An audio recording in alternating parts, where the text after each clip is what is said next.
je suis Pascale Castro-Bédoc, je suis psychanalyste, psychothérapeute, et j'ai écrit Le pervers narcissique et ses masques, le mythe, son cheval de Troie.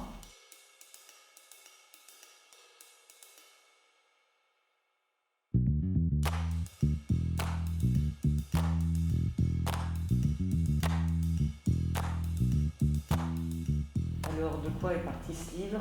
Il est parti d'une question assez banale. Finalement, pourquoi le mal l'emporte-t-il sur le bien? Donc la question est vaste. Et donc j'ai choisi de ne pas la traiter sur un plan philosophico-religieux, mais vraiment sur un plan humain, c'est-à-dire en allant y voir de très très près le pervers narcissique, et toutes ses caractéristiques, ainsi que je plonge vraiment au cœur de la perversion. Bon, c'est assez intéressant d'y aller voir quand même, on est très surpris. Et puis j'ai essayé de comprendre aussi les victimes, pourquoi elles sont victimes, etc. Donc le pervers narcissique présente quand même, il faut bien distinguer le pervers qui a mis sous emprise une victime, son conjoint, etc., un enfant, et des agglomérats de pervers narcissiques qui mettent sous emprise des nations, etc.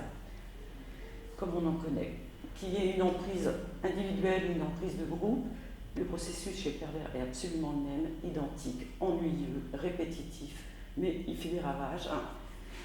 Et il se nourrit réellement des mythes. C'est ça que j'ai constaté. Quand on va dans les mythes, on est quand même très surpris. Enfin, moi, j'ai été effarée de voir à quel point on met en avant des pervers, en fait. Zeus est un échantillon magnifique.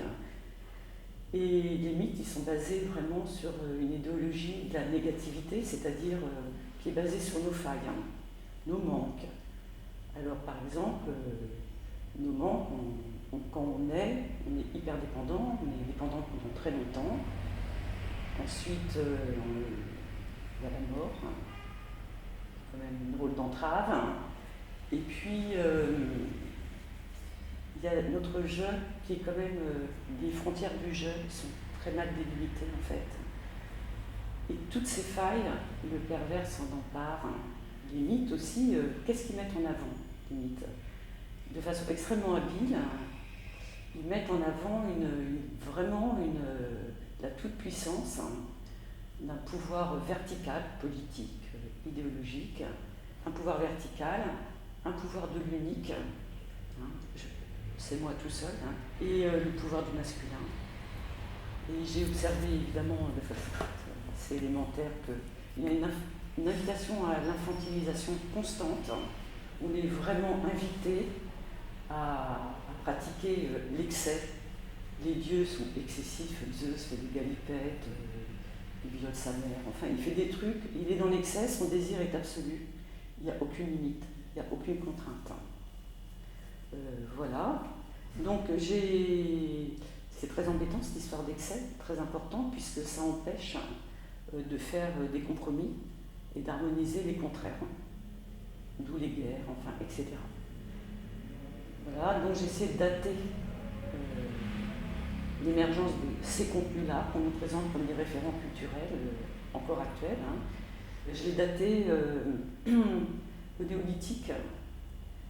Il y a eu d'autres mythes avec d'autres contenus avant, mais là, ces contenus-là, néolithiques, révolution de l'agriculture, et ce qui m'a mis sur cette piste, c'est des mythes qu'on ne connaît pas très bien en fait, sur le son, le bruit, où les dieux se plaignent du bruit que font les humains, parce que ça leur donne des insomnies.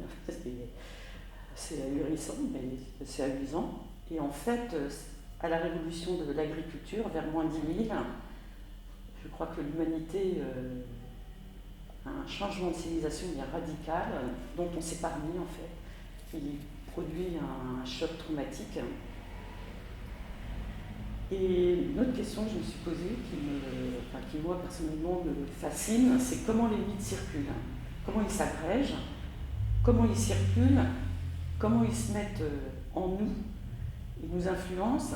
Alors est-ce que c'est une sorte d'ADN psychique? Je ne sais pas. Je n'offre que des pistes.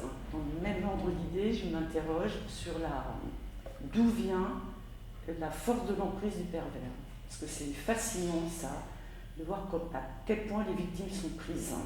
Donc j'étudie pour ça les plans psychiques, évidemment, et aussi biologiques. En fait, j'interpelle beaucoup, je nous interpelle, enfin,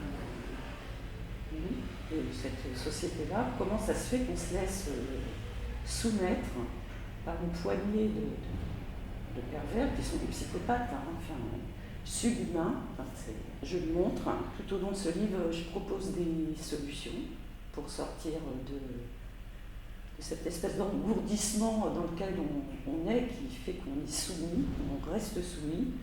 Donc déjà, de dépister, dépister et dénoncer les pratiques qui sont toujours les mêmes, des pervers. Il faut vraiment s'éveiller, se réveiller. Il faut sortir aussi des mythes, parce qu'on est englué, on nous dit que c'est la culture suprême, mais bon peut-être, mais enfin, moi je n'adhère pas à ça. Des idéologies négatives qui nous met comme des pauvres petits, tout fragiles. Non. Et alors pour ça, il y a une condition.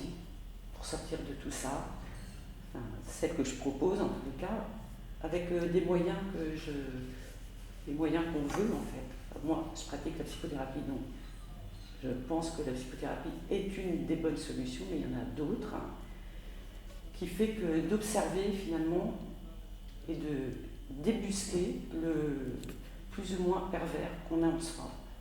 C'est la seule solution.